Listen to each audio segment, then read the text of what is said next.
Community garden is a place for local residents to come and grow vegetables, flowers, and get good exercise. Ocean View Farms has been here since 1977. I've been here since 1982, so about 32 years.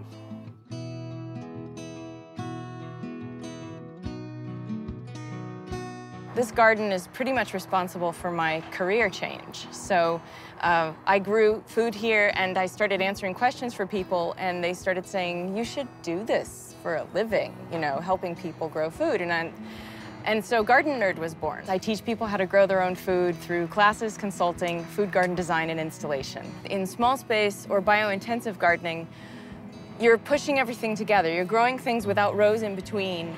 And by doing so, you're basically creating a living mulch as the plants grow together, their shoulders touch, and that blocks out the sun. So you're saving water, you're saving energy weeding, because weeds don't grow where the sun don't shine, and then you're saving space. So people can grow a lot of stuff in these 15 by 15 plots, much more than they would using regular farming methods. Right now I'm growing tomatoes because I'm going to enter the tomato tasting contest Saturday. I like to grow tomatoes. I grow 18 different varieties. Happy dance. The size of the garden is it's 500 garden plots, a plot being 15 square feet. Presently, there are 600 people on the waiting list. 4 years to get in now. It's a 4-year wait. We're recycle nuts here. Nothing leaves this garden. We grind it up through a shredder. We started composting and shredding all the material in the garden. Composting is a group of dedicated gardeners. I mean, it's their religion. They are very strict about what goes in it. They call it making lasagna. They put a layer of weed material, a layer of horse manure, and another layer of weed materials. It's 7 feet deep, about 20 foot long. Takes months for that particular bin to get to a ready state. Right now it's down there cooking. And when I say cooking, you cannot put your hand in that compost down there. It's just steaming, even on a hot day like this. Our compost piles get up to 160 degrees. It's a science, it really is. It's just black gold.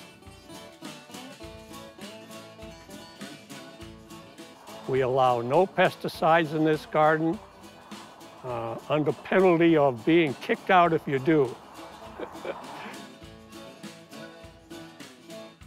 We have a lot of garden members who live close by and walk to get here. I live in a house that is 6/10 of a mile away from here, and I walk here every other day. And along the way, I say hi to people's dogs, and I'm, you know, looking at their weeds.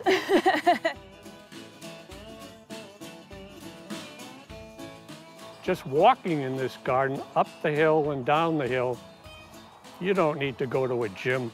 Come and get a garden. The garden is situated on a slope, so trudging up and down this hill is a bit of exercise, especially if you're pushing a wheelbarrow full of horse manure or compost or mulch. And between hauling the weeds up the hill to the dumping place and hauling manure and compost and mulch down the hill, you're getting a pretty good workout here.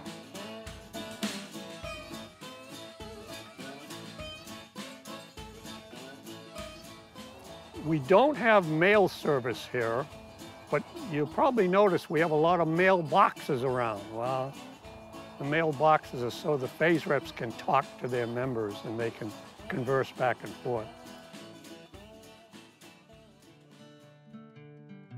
The community gardens are a group of people that become lifelong friends.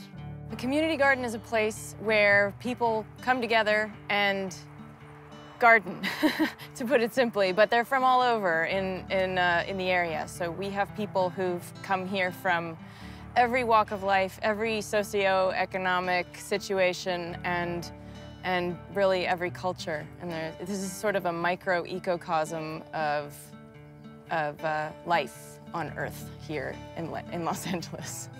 There are so few uninterrupted spaces, green spaces in Los Angeles.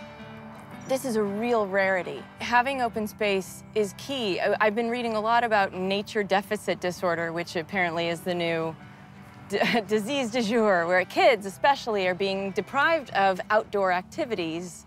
They're parked in front of video games, and instead, members of this garden are bringing their kids here, and they're getting dirt under their nails, and they're looking at bugs, and they're experiencing food growing in a natural setting, and that's a huge benefit for anyone's development, adult or kids. We feel the weather change. You know, I can smell the change in the air in October when it's time to plant fall crops.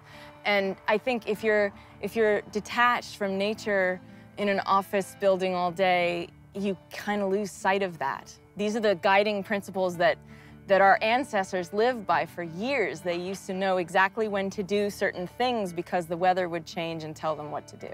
And we've detached ourselves from that as urbanites. And by gardening, it gets us back in touch with that.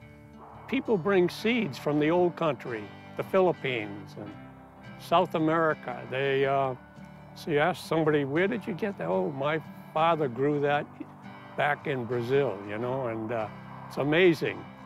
Benning's green tint patty pan squash.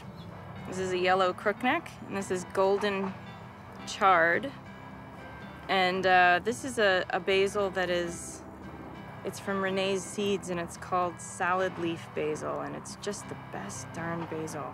So I'm gonna go make pesto. And probably some lasagna with squash in it. It's incredibly satisfying to grow something from seed to harvest and then cook it and eat it.